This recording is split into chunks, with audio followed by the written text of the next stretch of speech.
Բարև, պապ ջան։ Բարև Սալտան։ Այսօր ես եմ եկել իմ 3 հարցերով։ Պատրաստ ես։ Պատրաստ եմ։ Առաջին հարցս հետևյալն է. Այսօր ի՞նչն է խանգարում կանանց ակտիվ մասնակցել հասարակական եւ քաղաքական կյանքին ու ինչպես կարելի է լուծել այդ խնդիրը։ Այս 1 տարվա ընթացքում գտնվելով այս քաղաքական պայքարի մեջ ես ուղղակի զարմացած եմ եւ հիացած եմ ազգային ժողովի կին ընդդիմադիր գործիչներով, մեր ուժեղ հետաքրքիր լրագրողներով, կին լրագրողներով, մեր թիմի ուժեղ կին անդամներով եւ ես տեսնում եմ հայ կանանց պոտենցիալը եւ ամեն ինչ անելու ենք, որ իրենք ավելի զարգանան, ավելի համարձակ դառնան,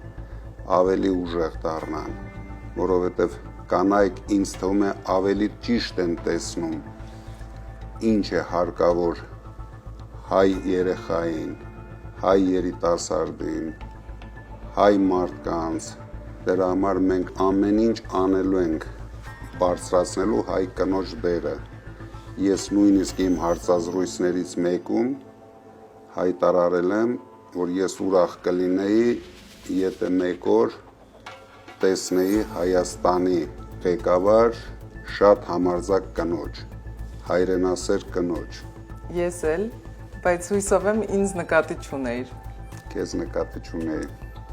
Ինչպես պահպանել հայկական մշակույթը այս թվային աշխարհում, միաժամանակ բաց մնալով այլ մշակույթների համար։ Մենք ունենք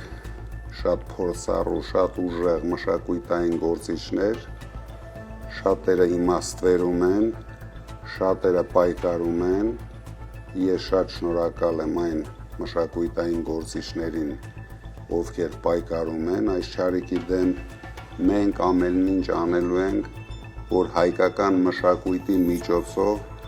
պահպանենք եւ պաշտպանենք մեր ինքնությունը, զարգացնելով մշակույթը մենք ունենանք իսկական էլիտա, ձևավորված էլիտա, որը հիմա ամբողջությամբ բացակայում է հայկական աշխարհում։ Եվ ինձ շատ զարմացնում եւ ուրախացնում է, որ նոր երիտասարդ տաղանդներ են ի հայտ գալիս։ Մենք պարտավոր ենք պահպանել եւ զարգացնել Արցախի մշակույթը։ Դա նույնպես հայրենասիրություն է բերում մեր երիտասարդների մեջ։